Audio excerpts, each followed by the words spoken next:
Hermanos, buenas noches. Y hermanas, buenas noches. Cuánto gusto volver a ver a muchos rostros que ya son queridos y ya los llevamos en el corazón. Y qué privilegio y qué gusto estar juntos compartiendo la palabra del Señor. Pues siguiendo la tónica de estos estudios que se basan en la enseñanza del apóstol Pablo sobre la libertad cristiana en la epístola a los Gálatas. Ayer domingo en la noche habíamos considerado que había tres aspectos muy importantes de esta libertad que Pablo plantea no solamente en la carta a los Gálatas, sino en el resto de sus cartas también. Es la libertad de la ley. Luego, la libertad del pecado, de la cual vamos a hablar hoy. Y finalmente, la libertad de la muerte.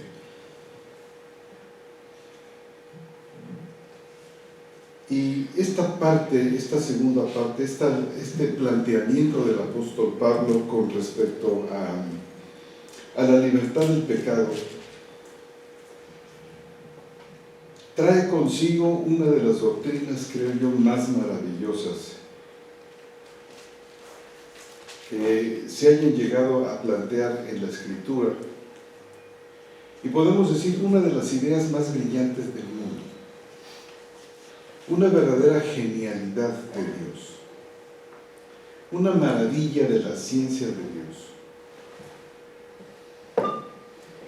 Nosotros tenemos esto apuntado de una manera aparentemente como tan tímida, metida ahí en el capítulo 2, 20, 19 y 20 de Gálatas, pero pleno de significado. Les invito, hermanos, a que me acompañen a Gálatas 2:20.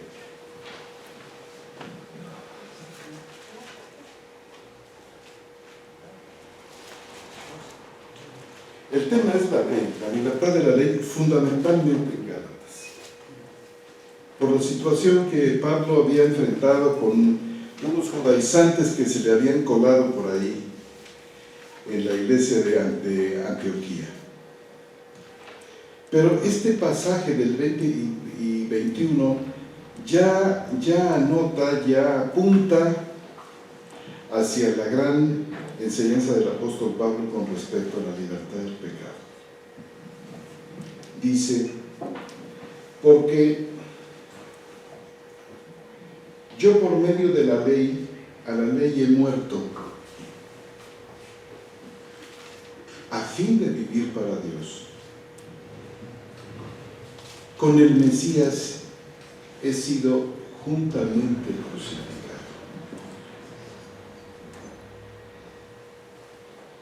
Y ya no vivo yo, sino que el Mesías vive en mí. Y lo que ahora vivo en la carne, lo vivo en la fe del Hijo de Dios, quien me amó y se entregó a sí mismo por mí. Estos dos versículos, como ustedes captan y sienten, porque esto lo oímos y lo sentimos en el corazón, es verdaderamente maravilloso. El apóstol anuncia, esta es su primera carta, y dicho sea de paso, en la cuarta edición de la Biblia textual ustedes pueden encontrar quizás el orden de las cartas como movido. En cuanto a las cartas del apóstol Pablo, tenemos nosotros en primer lugar la carta a los Gálatas, porque fue la primera que se escribió. Y es muy interesante que nosotros tengamos las cartas en orden cronológico, no por su tamaño, como se estiló en algún tiempo. Y repetidamente yo veía casi que el reclamo de los comentaristas bíblicos diciendo, ojalá y haya algún editor que se atreviera a colocar las cartas en el orden cronológico, porque cuando las leemos así, hay una serie de descubrimientos y conexiones muy importantes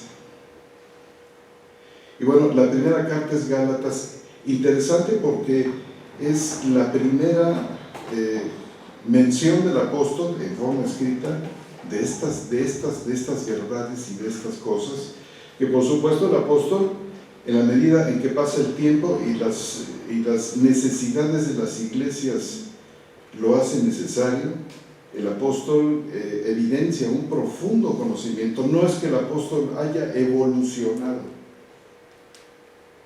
en su doctrina, no, absolutamente no. Cuando es llevado al tercer cielo, eso sí, repetidamente, y no cabe duda que quizás haya recibido nuevas revelaciones, pero no creo en una progresión, en una evolución de la evolución del apóstol. Creo yo que fue recibiendo verdades muy completas, que fue exponiendo en la medida, insisto, en que las necesidades lo hacían necesario. La carta a los romanos, por ejemplo, es evidentemente una carta que plantea todo el escenario cristiano de la salvación. Pero estoy seguro, hermanos, que el apóstol Pablo tenía perfecto conocimiento de estas cosas cuando escribió la carta a los Gálatas. Y nosotros podemos seguirle el hilo de la epístola a los Gálatas cuando nosotros vamos a la carta a los romanos, ¿verdad que así es? Y ciertamente en Romanos él en algunos puntos cruciales expande estas doctrinas para que los oyentes judeo-cristianos de Roma pudieran entender bien algo mayor de la anchura y profundidad del conocimiento de Cristo. En Gálatas, en los versículos 19 y 20, el apóstol plantea de manera más o menos sintética, porque no hay un mayor desarrollo aquí en la carta, porque la necesidad de la carta era otra, una doctrina que además lamentablemente ha sido casi soslayada, pasada por alto, poco considerada en las predicaciones y los estudios bíblicos. La doctrina, la grandiosa doctrina de la unión del creyente con Cristo. Esta doctrina tiene que ver con el resto de las doctrinas cristianas que nos encontramos en las Escrituras. Tiene que ver, por ejemplo, por supuesto, con la doctrina de la santificación. Tiene que ver con la doctrina de la justificación también. El problema ha estado, creo yo, en que se ha hecho un énfasis muy grande en cuanto a la doctrina de la justificación, en lo que podemos llamar el aspecto legal de la doctrina de la justificación. Y se ha dejado de lado este aspecto que tiene que ver con la unión con Cristo. De hecho, la doctrina de la unión con Cristo, por ejemplo, en el Evangelio de Juan, es una doctrina muy notable y muy importante. Forma parte de las últimas palabras que nuestro Señor dirigió a sus apóstoles antes de partir a la cruz del Calvario.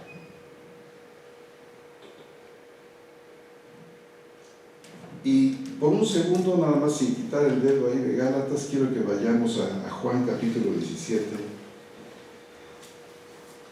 donde aparecen estas palabras finales de nuestro Señor.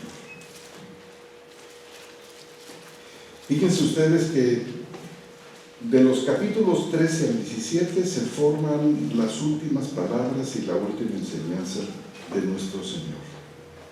Son las palabras dichas en el aposento alto.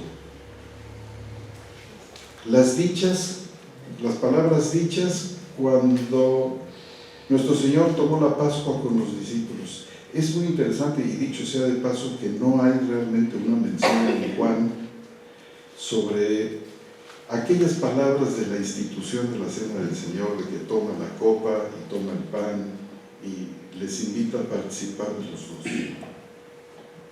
Algunos han dicho que Juan capítulo 6 es algo así como el discurso eucarístico de nuestro Señor.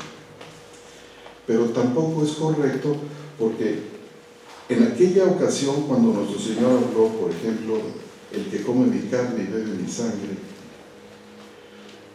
no fue una ocasión referida con la Pascua. Nuestro Señor no estaba en Jerusalén. Esas palabras fueron pronunciadas en una sinagoga de Cafarnaúm, en un contexto distinto.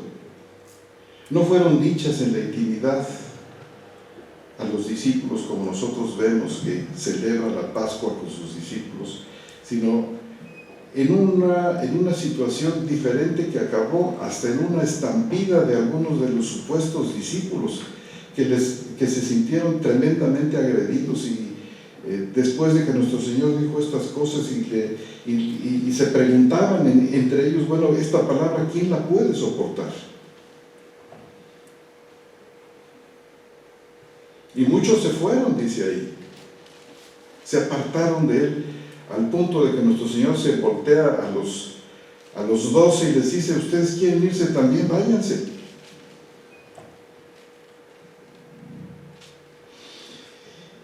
Y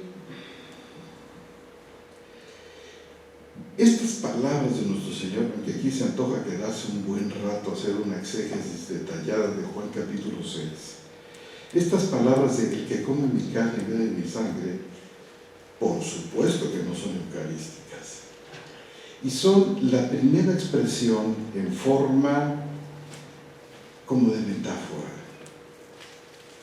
de la gran doctrina que él iba a explicar o a enunciar en el capítulo 17.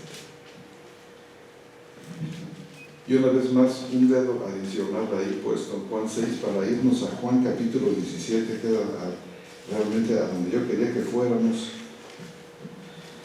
Y vamos a ir. Fíjense estas últimas palabras de nuestro Señor. Son las palabras finales, son casi como un testamento de nuestro Señor. Y podemos decir, la revelación más exquisita de la Escritura,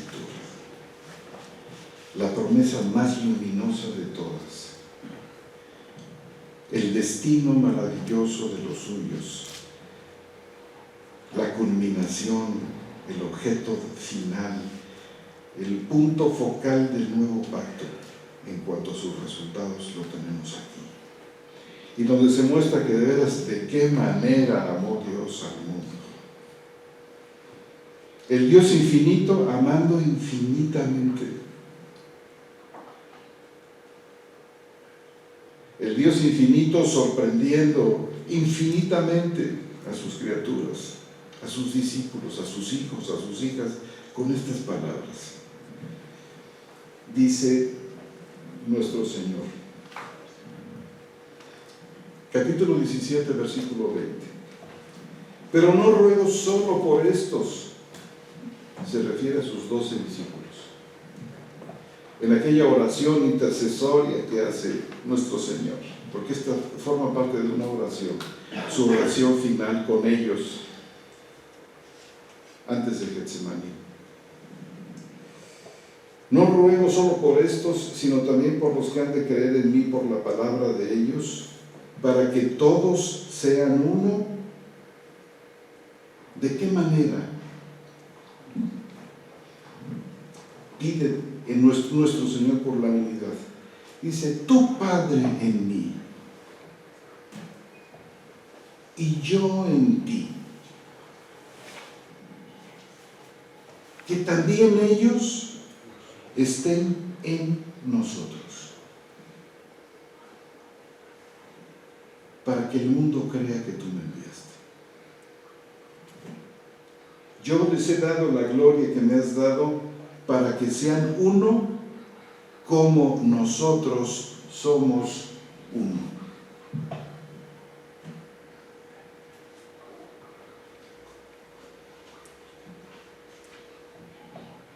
Yo en ellos y tú en mí, para que sean perfeccionados en una unidad, para que el mundo conozca que tú me enviaste y los amaste a ellos como me amaste a mí. Padre, aquello que me has dado, quiero que donde yo estoy, ellos también estén conmigo para que contemplen mi gloria que me has dado, porque me amaste antes de la fundación del mundo. Oh Padre justo, el mundo no te conoció, pero yo te conocí, y estos conocieron que tú me enviaste, y les di a conocer tu nombre, y lo daré a conocer para que el amor con que me amaste esté en ellos, y yo en ellos. Esta es la maravillosa, la grandísima doctrina de la unión con Cristo. Esto distingue al cristianismo del resto de las religiones del mundo, porque aquí Dios deja de ser lejano, distante, para convertirse en perfectamente cercano al grado tal que Él vive en nosotros, adentro de nosotros. Hermanos, estamos hablando aquí de una unión que, si me permiten usar el término, es ontológica. Esto es a nivel del ser, el ser de Dios que se une con nuestro ser. Y el apóstol Pablo en un lugar dice, en 1 Corintios 6, dice, porque el que se une al Señor, un espíritu es con Él. Y por supuesto, esta unión tenemos que tratar de entender cómo se da, en qué consiste. Y estamos nosotros ciertamente, y miren hermanos, nos quitamos las sandalias, porque estamos pisando tierra santa, hermanos, y seguramente que llegamos a Él en esta noche, con el rostro en el suelo, besando el suelo, diciendo, Señor, enséñanos. Porque dice el apóstol Pablo en la carta a los Colosenses que este es un gran misterio. Fíjense cómo lo expresa el apóstol en Colosenses. Dice Colosenses 1:26.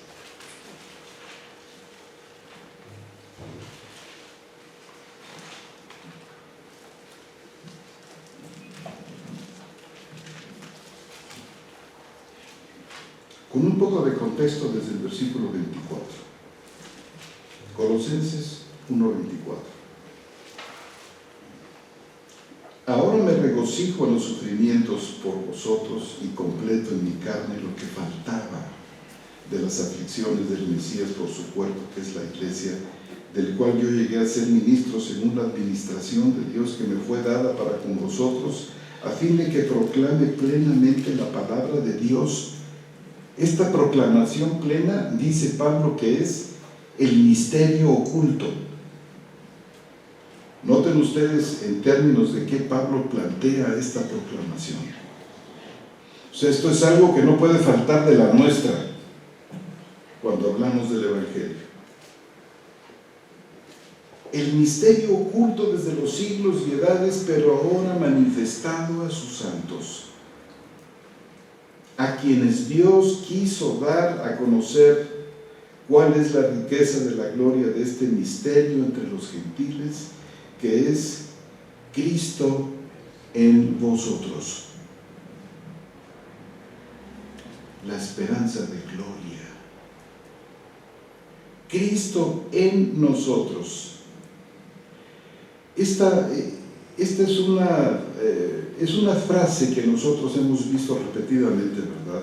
A veces hasta tautológicamente, repetida una y otra vez. Salvos en Cristo, regenerados en Cristo, aceptados en el amado. La redención que es en Cristo Jesús. Este en Cristo significa dentro de Cristo, significa unido a Cristo. Porque la idea fundamental de la unión con Cristo es la idea de la inhabitación. Es la idea de la interpenetración. El Padre viviendo en el Hijo viviendo en el Padre, conservando cada uno sus cualidades como persona, pero siendo los tres un solo Dios verdadero, uno viviendo dentro del otro, a tal grado que cuando le preguntan a Él también en esas últimas horas, antes de su muerte, le dice: Señor, le dice Tomás, muéstranos al Padre y nos basta. Y nuestro Señor dice: es que todavía no entiendes tú que el que me ha visto a mí ha visto al Padre, porque yo estoy en el Padre y el Padre está en mí. ¿Lo creen?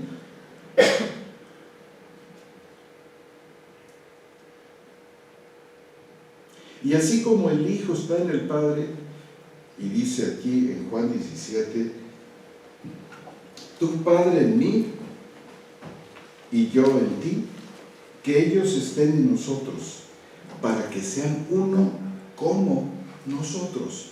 ¿Qué tipo de unidad tiene el Padre y el Hijo y el Espíritu Santo? Es una unidad perfecta, plena y total. Y Cristo está pidiendo que la unidad, nuestra unidad con Él, sea como la del Padre y el Hijo. Estas cosas, por supuesto, nosotros no las podemos lograr, no las podemos hacer. No está de ninguna manera dentro de nuestras posibilidades el llegar a tener. Esta es una obra verdaderamente milagrosa, espectacular de Dios. Cuando en Juan capítulo 6, porque estos son los antecedentes, dice: el que come mi carne y bebe mi sangre, no se refiere de ninguna manera a los elementos de la Santa Cena, hermanos. Ni se refiere a un Cristo transubstanciado, sino se refiere a esto. La idea fundamental de la metáfora es Cristo adentro de nosotros. La redención que está significada en el pan y en el vino, hermosa imagen que viene desde los días de Melquisedec, cuando Abraham, de una manera fantástica, ofrece pan y vino. Recuerden, Melquisedec lo ofrece. Digo, de estas cosas maravillosas de la Escritura, que tienen que pasar 2000, 3000 años para tener un dato después, un dato posterior, que confirma y unifica toda la revelación de Dios ante nuestros ojos y nos hace ver que de ninguna manera la palabra que tenemos nosotros, que llamamos Biblia, puede ser de factura humana, sino que viene de la mente de Dios, que lee y ve más allá del tiempo y el espacio.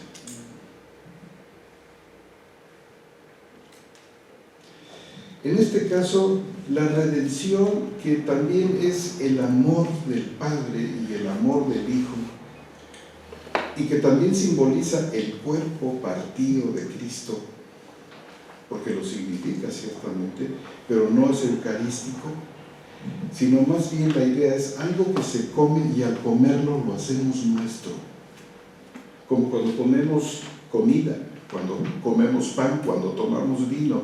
Esto entra a nuestro ser interior, a nuestro estómago, y por el proceso de la digestión, absorbido por toda la flora intestinal, se convierte en sustancia nutritiva que llega a todas las células de nuestro cuerpo.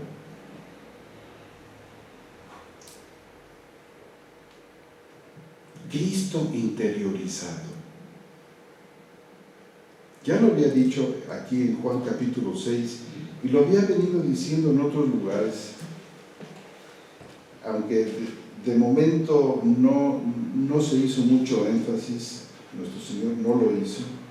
Por ejemplo, podemos nosotros ver en el capítulo 7, donde vemos esta idea del Cristo adentro. Dice, el último 7:37, en el último día, el más grande de la fiesta, Jesús se puso en pie y alzando la voz dijo: si alguno tiene sed, venga a mí y beba. El que cree en mí, como dice la Escritura, de su vientre fluirán ríos de agua viva. Esto habla de la plenitud de Cristo en nosotros. Hermanos, esta es una imagen de la vida cristiana.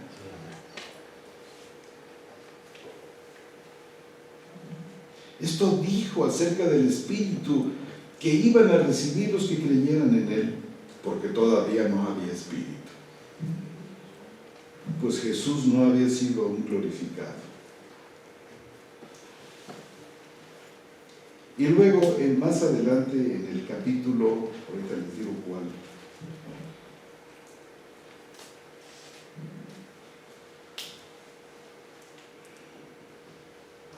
donde dice que el que cree en Él, dice, cenaré con Él. ¿Recuerdan ustedes, hermanos? Sí, Juan 16, 14. Por ahí, ¿verdad, hermanos? Sí, muchísimas gracias.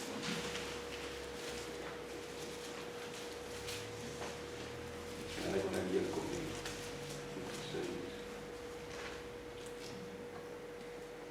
16. Disculpen ustedes que no les doy el versículo exacto. De momento no se me traspapeló.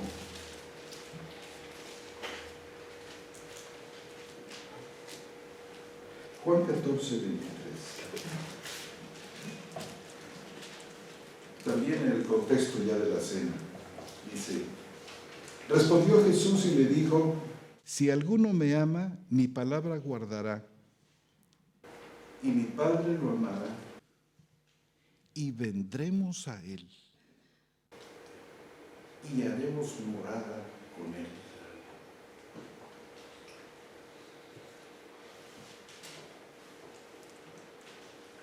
Ahora, ¿cómo es que nosotros llegamos a ser morada? ¿Cómo es que nosotros llegamos a ser uno con Él?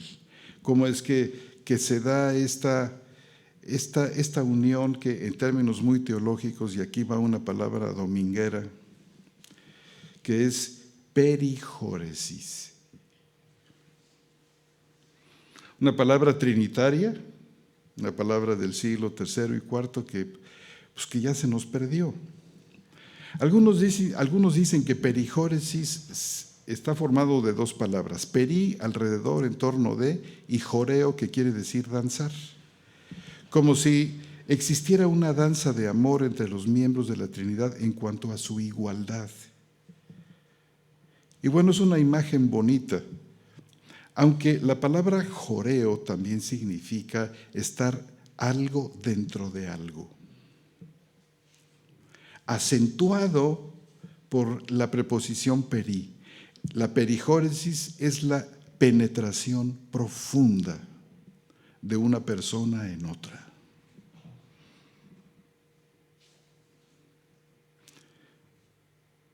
Dos vidas que se vuelven una.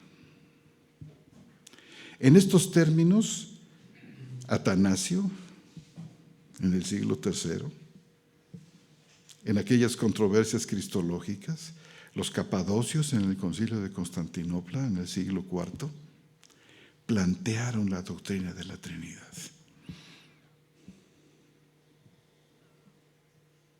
Es esto lo que tenemos nosotros aquí, de aquí partió.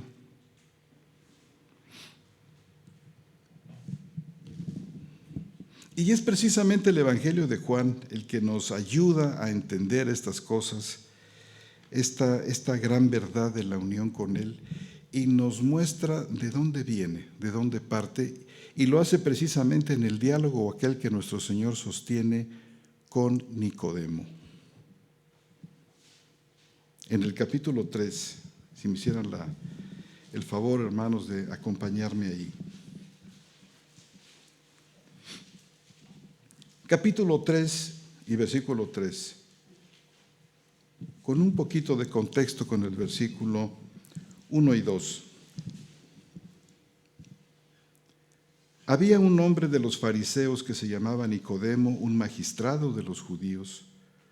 Este vino a Jesús de noche y le dijo: Rabí, sabemos que has venido de Dios como maestro, porque nadie puede hacer estas señales que tú haces si no está Dios con él. Respondió Jesús y le dijo: de cierto te digo, el que no nazca de nuevo, aunque se puede traducir, en mi opinión, mejor, como el que nazca de lo alto, la palabra anocen significa más que de nuevo, de arriba, de la preposición ano, que quiere decir arriba, en su significado fundamental. Entonces, en mi opinión, yo creo que sería, cuando menos, bueno, podemos mantener los dos porque hay una idea de novedad también aquí, implícito, en este nacimiento. Pero es un nacimiento de arriba, un nacimiento de lo alto. El que no nazca, dice, de cierto te digo, el que no nazca de lo alto o de nuevo, no puede ver el reino de Dios. Le dice Nicodemo, ¿cómo puede nacer un hombre siendo viejo? ¿Acaso puede entrar por segunda vez en el vientre de su madre y nacer? Respondió Jesús, de cierto te digo, el que no nazca de agua y espíritu, no puede ver el reino de Dios. Lo que ha nacido de la carne, carne es. Lo que ha nacido por los medios naturales, lo que ha nacido a nivel de la genética, carne es. Pero lo que es nacido del Espíritu, nacido del Espíritu, Espíritu es. No te maravilles de que te haya dicho, os es necesario nacer de nuevo. El Espíritu sopla donde quiera y oye su sonido, pero no sabes de dónde viene ni a dónde va. Así es todo el que ha nacido del Espíritu. Este es un enorme parteaguas. Aquí no se entra más a la religión por la circuncisión, por la decisión, porque yo acepté a Cristo y hicieron una oración por mí o repetí una oración y automáticamente. No, hermanos, esto es algo mucho más profundo.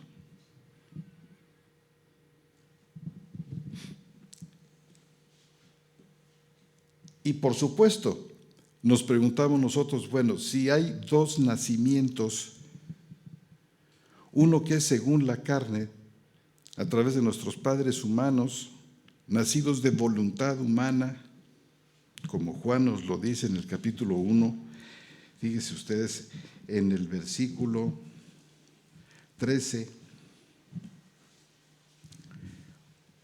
desde el 12 dice, pero a todos los que lo recibieron, a los que creen en su nombre, les dio potestad de ser hechos hijos de Dios, los cuales no nacieron de sangres, ni de voluntad de carne, ni de voluntad de varón, sino de Dios. ¿Notan ustedes cómo hay dos nacimientos reales y auténticos? Uno fue de que realmente nosotros salimos de nuestra madre.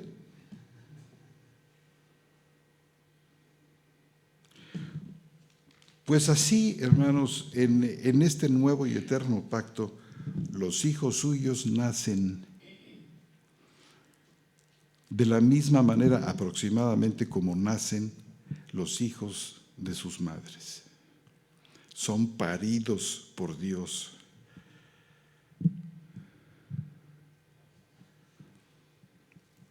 ¿Y qué es lo que nace aquí? Nace algo particularmente importante porque viene a ser este nacimiento en el Espíritu. Algo que se añade, algo nuevo que se añade a nosotros. En el nuevo nacimiento algo nace y se nos es dado. Y esto que nace viene a ser parte nuestra, por una obra de la gracia. Y esto que nace es justamente el vínculo perfecto que se crea entre el humano entre el humano convertido y el Dios trino y uno. No fue cualquier cosa que Adán haya pecado y que se haya corrompido la imagen de Dios en nosotros. Pero ¿saben ustedes? En este nuevo nacimiento hay mucho más que una restauración a la imagen de Dios. Mucho más. Somos adoptados en la familia, recibimos espíritu de adopción por el cual clamamos Abba, Padre, y nos hacemos herederos. Somos hechos herederos y coherederos de Cristo. Herederos y coherederos del universo. Y hay un orden creciente, como nosotros lo vemos, por ejemplo, desde que Dios llama a Abraham. Dios llama a Abraham de su tierra, en Ur de los Caldeos, para que reciba un pequeño espacio en la tierra de Palestina, que además cuando llega está habitado por una gran cantidad de gente. Tenía ciudades amuralladas, y resulta que cuando llega y ve aquello, no le pregunta a Dios, bueno, Señor, ¿dónde está mi tierra? Porque esto que yo veo aquí es una tierra ya habitada, es una tierra ya colonizada. Pero Abraham, por la fe, dice que a instancias del Señor sale con su mujer ya llegando a Canaán y la recorre de arriba abajo. Poco le importa que esté habitada. Y dice, esta tierra es mía. Y sube al monte aquel y le dice, gírate por tus talones y todo lo que tú alcances a ver es tuyo. Pero fíjense la visión y el poder de la fe en Abraham, que dice la carta a los Romanos en el capítulo 4, que cuando Abraham subió y vio aquello, sabía Abraham que sería, dice, heredero del mundo.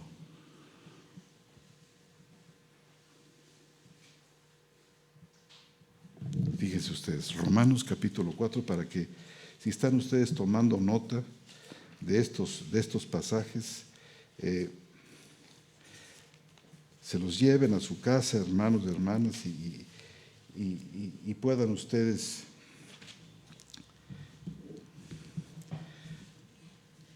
pues seguir el estudio.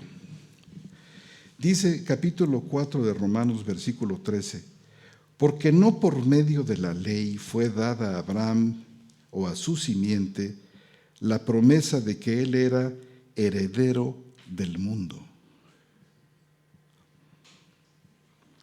sino mediante la justicia de la fe. Noten ustedes cómo la revelación crece tanto en redención como en conocimiento y se va profundizando como una V que se abre. Primero fue Palestina. Palestina se convierte en el mundo como la herencia de Abraham, y el mundo se convierte en el universo. Porque al ser hechos herederos y coherederos de Cristo, somos hechos herederos y coherederos con aquel al que pertenecen todas las cosas y que lo llena todo en todos. ¿Cuál es el destino nuestro? Aparentemente, nosotros que habitamos en ciudades pequeñas, que nos reunimos en pequeños grupos de 20, de 10, de 50 o más, parece como si pasáramos desapercibidos, como si nada grande e importante pudiera pasar hoy o en el futuro en nuestra vida. Y resulta, hermanos, que por la fe el Señor reúne y junta a aquellos que ante los ojos de los demás puede ser que seamos insignificantes o nada, y que realmente el Señor llama y escoge a lo que es menospreciado del mundo y a lo que no es. Hermanos, y nos está preparando el Señor aquí para una herencia eterna. ¿Qué sagas tendrá el Señor en el futuro? ¿Qué aventuras en su creación con Él? ¿Qué maravillas aguardan a cada uno de nosotros, hermanos, habiendo nacido de nuevo?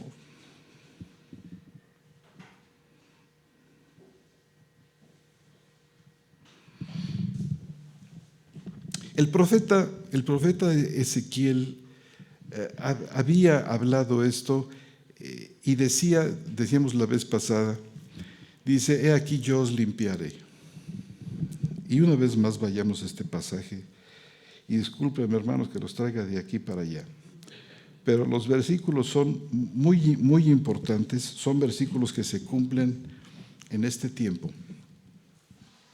Noten ustedes, en primer lugar, el carácter totalmente y perfectamente soberano de Dios, haciendo cada una de las cosas, Él que menciona aquí.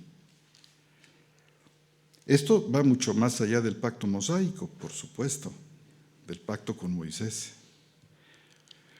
Si nosotros seguimos el hilo de Hebreos capítulo 8 y 9, nos damos cuenta de que esto se refiere al nuevo pacto que reemplaza al anterior, al primero, al mosaico. Y segundo en la eternidad. Y dice, rociaré agua limpia sobre vosotros. Yo, dice el Señor, rociaré agua limpia sobre vosotros. Y seréis limpios. Voz pasiva de este pasivo divino. Capítulo 36, versículo 25.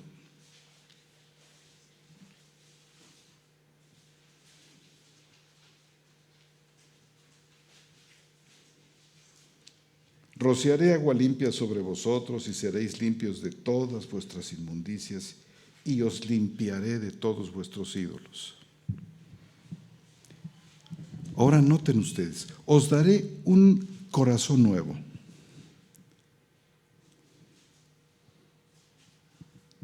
Y pondré un espíritu nuevo dentro de vosotros. Muy significativo. No dice que nos va a dar una nueva actitud, o una nueva disposición, o una nueva visión de las cosas. Dice, no, pondré un espíritu nuevo, el cual está señalado aquí metafóricamente como corazón nuevo. De hecho, el corazón está formado, según el valor de la palabra. Realmente, si nosotros seguimos en el Antiguo Testamento, ¿qué todo contiene el corazón? Bueno, pues habla mucho de la nefesh, habla mucho del alma y habla mucho del espíritu, y de hecho es una conjunción de los dos.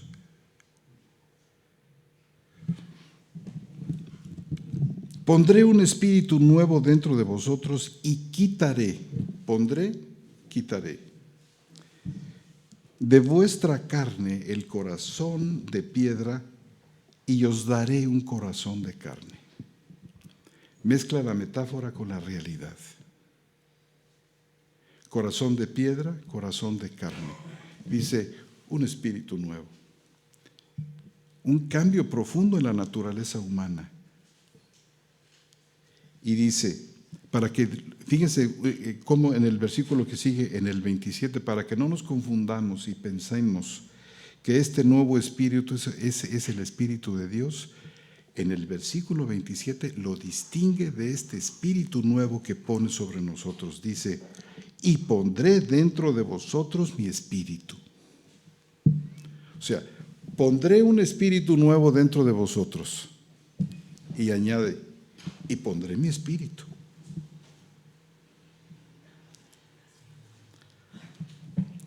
Y el resultado, esto de quitaré el corazón de carne y pondré un corazón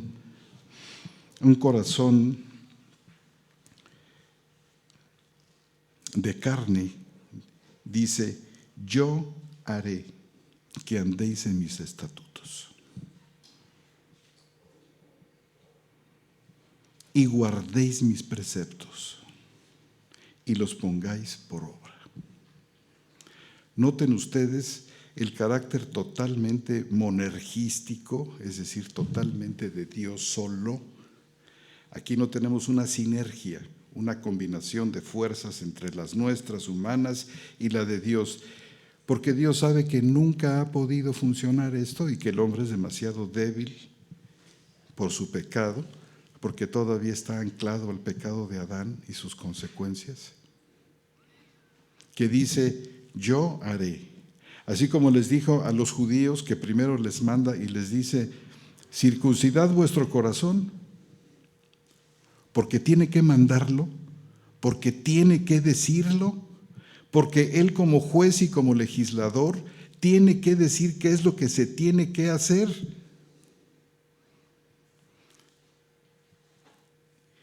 Y hay quien se equivoca y dice, bueno, si Dios lo manda es porque lo puede hacer.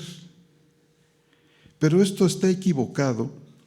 Tan es así que es finalmente Dios, Yahvé, quien dice, yo circuncidaré su corazón. Como decía Agustín, allá en el siglo IV, dice, y vean qué maravilla de frase y de comprensión de la gracia, dice, manda a Dios lo que no podemos para que entendamos qué es lo que debemos pedir.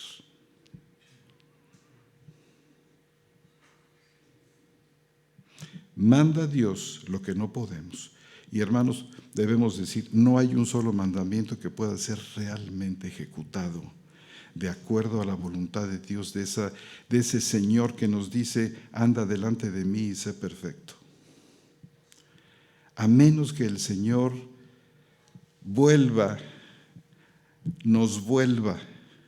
nos reintegre, como decía Jeremías, vuélvenos a ti, Señor, y regresaremos a ti.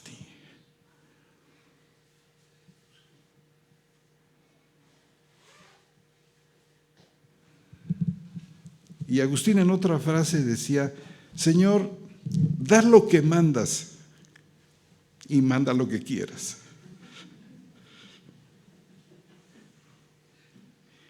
Y esto es el corazón de la gracia, hermanos.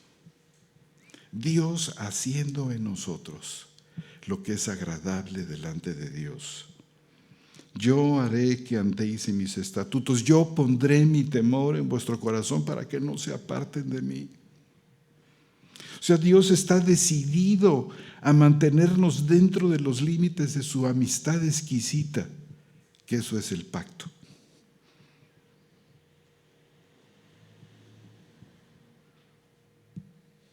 Dios quiere que estemos cerca de Él para siempre. Y para hacerlo, nuestro Señor tiene que hacernos nacer de nuevo, porque no hay otra. No puede seguir trabajando con esta naturaleza adámica que todavía traemos adentro. Dios tiene que traer a nuestra vida algo inmaculado, algo que no se corrompe, algo que es permanentemente fiel,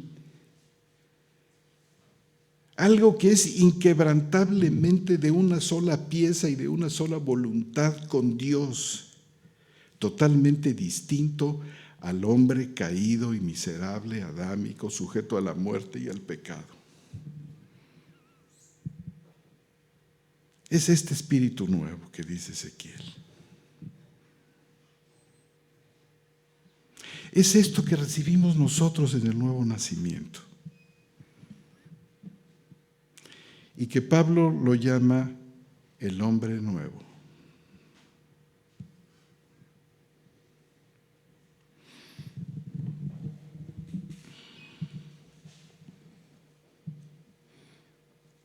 Si me hiciera el favor, amados hermanos, vamos a pasar al último pasaje de esta noche, que es Romanos capítulo 6, donde esta unión de la que hablaba el apóstol Juan, para que sean uno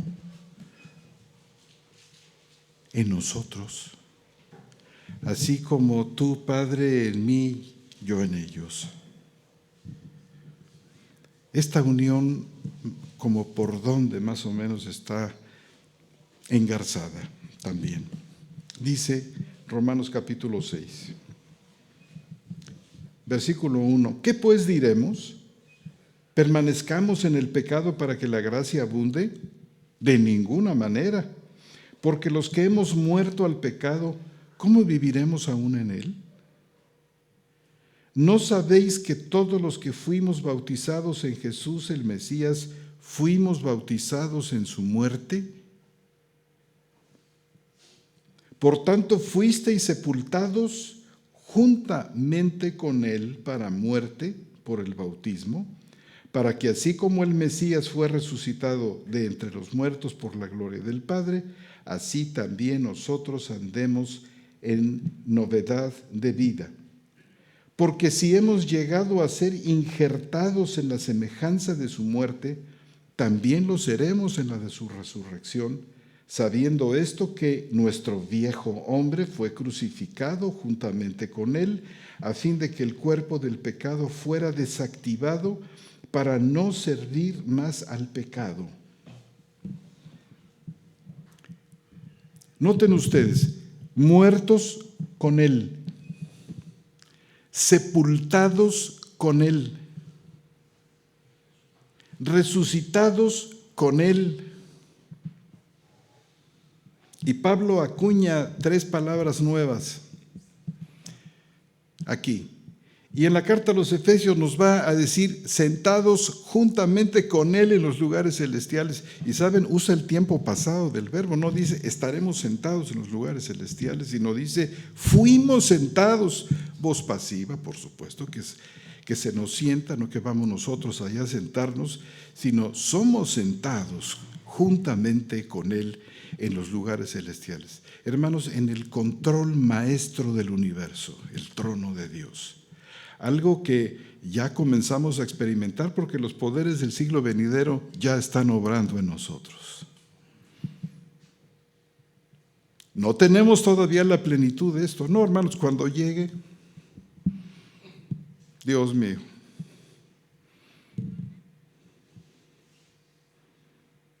no vamos a caber de asombro el resto de la eternidad. No se nos va a acabar la impresión cuando veamos un cuerpo glorificado semejante al cuerpo de la gloria de Cristo. ¿Qué será aquello, hermanos? Para allá vamos.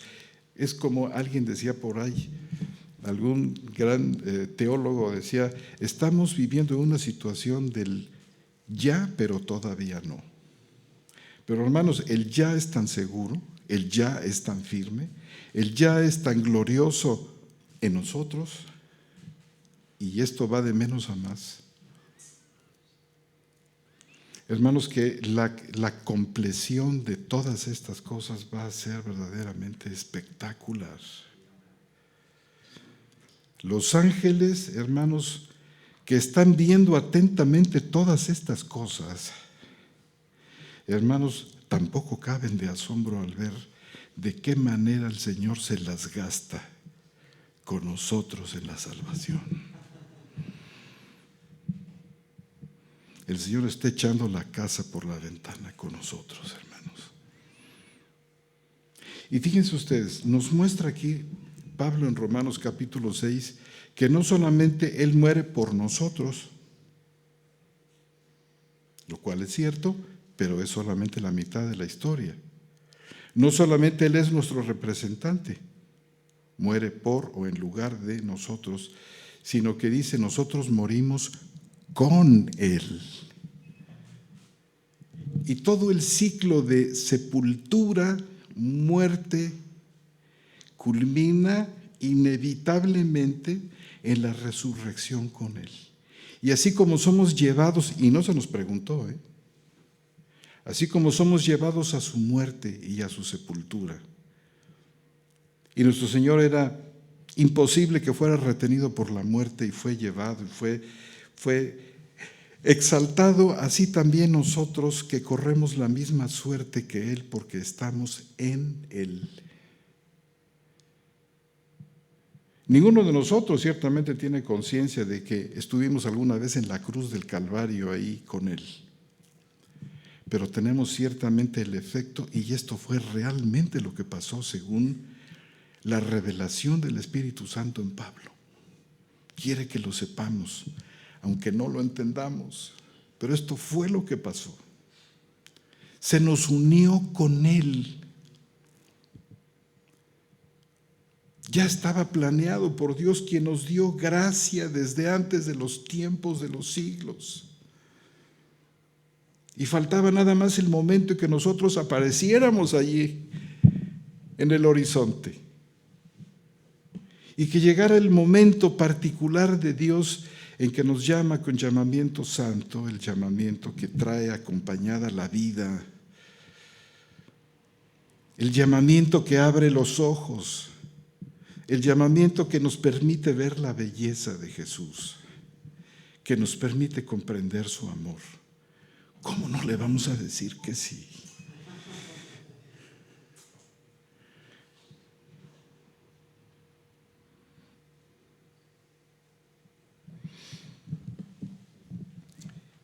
Y solamente toco levísimamente el versículo 6.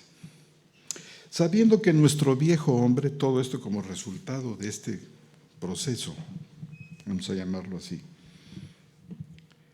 nuestro viejo hombre fue crucificado juntamente con él. Ahora, hermanos, dice algo que puede parecer hasta medio críptico. Dice, para que el cuerpo del pecado fuera desactivado.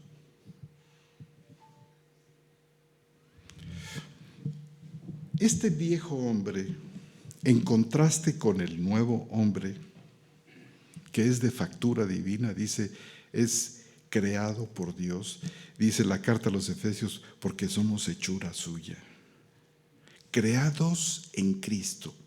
Muy interesante el verbo tizo, porque es un verbo de creación, es un verbo totalmente aplicado a Dios.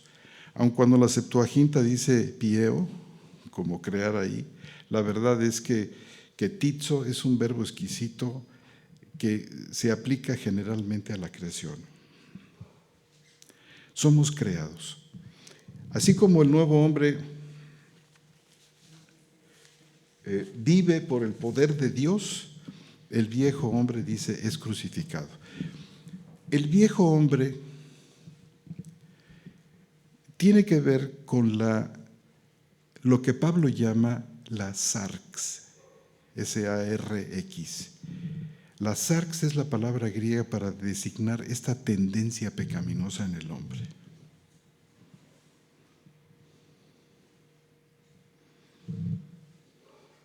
Es lo que heredamos de Adán. Es esta inevitable caída y dirección hacia el mal que no puede ser cambiada, que no puede llevar otra dirección.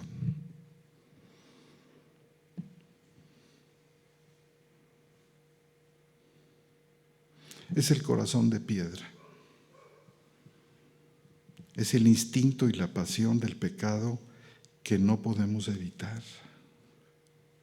Porque si la pudiéramos evitar, en vano murió Cristo. Pero Cristo vino al vernos totalmente vulnerables, totalmente vencidos e inútiles para vencer eso que está dentro de cada hombre y que a través de la historia lo hemos visto cada día, por todas partes, en los periódicos, en la televisión. Lo sabemos por propia experiencia. El mal está en nosotros. El pecado está en nosotros. Y nos lleva a hacer lo que no queremos. Aunque de este punto en Romanos 7 vamos a hablar con la ayuda del Señor el día de mañana, para que vean ustedes qué mensaje tenemos ahí. Cómo Pablo llega a descubrir esta doble condición de lo nuevo y lo viejo. El viejo hombre, hermanos, si realmente somos acertados en nuestra exégesis, el viejo hombre es, podemos decir, usando la fraseología de la Nueva Versión Internacional, es la naturaleza pecaminosa, el Adán que está en nosotros. Pero quiero que notemos la expresión, dice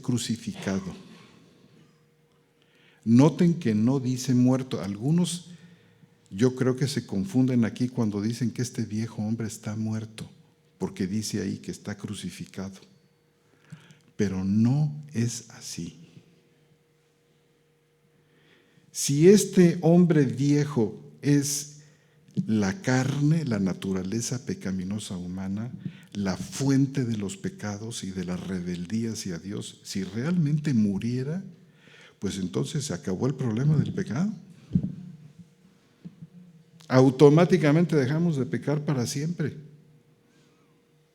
¿verdad?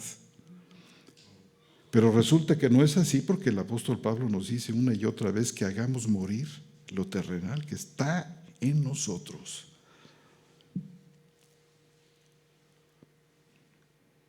Dice aquí que el viejo hombre está crucificado, no muerto. Recordamos nosotros las palabras del credo. Él fue crucificado, muerto y sepultado. Este viejo hombre es la atención que le presta a Dios y el destino que Él le marca. Va a morir. Está sentenciado a muerte. Está crucificado. Buena parte de su actividad ha sido menguada. Antes era el dueño del cuerpo, de nuestro cuerpo, y llevaba inevitablemente nuestros miembros a pecar de todas las formas y maneras imaginables. Pero cuando Él está clavado en la cruz, es decir, está disminuido, aunque no inutilizado, sino está disminuido, entonces su poder sobre el cuerpo, como dice aquí, ha sido desactivado. El cuerpo de pecado, es decir, los instrumentos que le servían al viejo hombre para expresarse en el mundo, expresar su rebeldía, su frustración, su rabia, su ira, su deslealtad, su hipocresía, su adulterio, su homosexualidad, su mentira, etcétera, etcétera. Ahora se ha visto gravemente comprometida, pero está todavía ahí. Pero por primera vez, dado que, como dice aquí en el versículo 6, el cuerpo del pecado, es decir, el cuerpo que estaba al servicio del pecado, totalmente servía al pecado, por primera vez en la vida es desactivado, podemos decir, es ahora utilizado por el nuevo hombre y puede llevar el nuevo hombre los miembros de este cuerpo que en otro tiempo servían por completo al pecado, puede presentarlos a Dios como instrumentos de justicia. Por eso, en este mismo contexto dice por ejemplo, en el versículo 12 del capítulo 6, no reine pues el pecado en vuestro cuerpo mortal. Muy parecido a la expresión del versículo 6, cuerpo del pecado.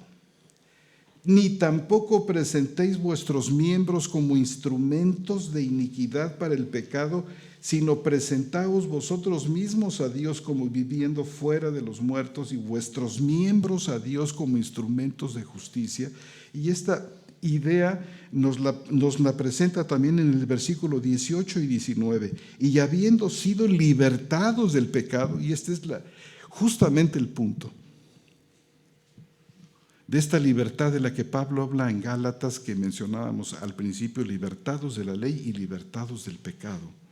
Dice, fuisteis hechos siervos de la justicia. Por vuestra humana debilidad os hablo humanamente, que así como para iniquidad presentasteis vuestros miembros como esclavos a la inmundicia y a la iniquidad, así ahora para santificación presentad vuestros miembros como siervos de la justicia, porque cuando erais esclavos del pecado erais libres en cuanto a la justicia, pero ¿qué fruto teníais entonces de aquellas cosas de las cuales ahora os avergonzáis, porque el fin de ellas es muerte? Pero ahora, habiendo sido librados del pecado y hechos siervos de Dios, tenéis vuestro fruto para santificación y al fin la vida eterna. Y esto también porque al ser libertados del pecado no hemos quedado nosotros, podemos decir, en suspenso, no hemos quedado, por decir, como chinos libres, sino de inmediato hemos venido a ser convertidos en siervos de la justicia. Pero es aquí, en la servidumbre de la justicia, en la esclavitud, que nos encontramos que el Señor es un maravilloso Señor, es un amo espléndido que trata a los suyos, de tal manera que este estar en el Señor, en la sumisión a Él, encontramos que es la verdadera felicidad y la verdadera libertad. Y esta liberación del pecado, esto que el viejo hombre ha sido crucificado, hace que el versículo 14 sea una enseñanza muy valiosa para nosotros, porque dice: el pecado no se enseñoreará de vosotros, ya no será el Señor de nuestro cuerpo. El viejo hombre ha sido disminuido en su poder sobre nosotros. Y el nuevo hombre incorruptible, este espíritu nuevo que Dios ha hecho nacer de lo alto, que está en nosotros, que ha venido a ser parte de nosotros, que es incorruptible. Porque, hermanos, si el nuevo hombre se corrompiera, pues verdaderamente estábamos perdidos de todas. Pero no es así. Al contrario, diría el apóstol Juan, porque todo lo que es nacido de Dios, dice, no puede pecar. Todo el que es nacido de Dios no practica el pecado, y sigue diciendo en 1 de Juan 3:9, no peca porque no puede. Hermanos, lean 1 de Juan 3:9. No puede pecar.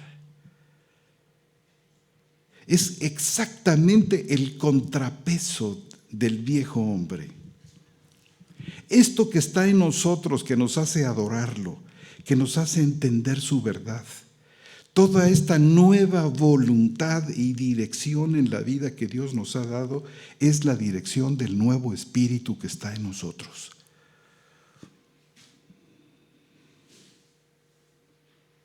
Así es que somos hombres de dos naturalezas, como Cristo, como el celestial, tales los celestiales.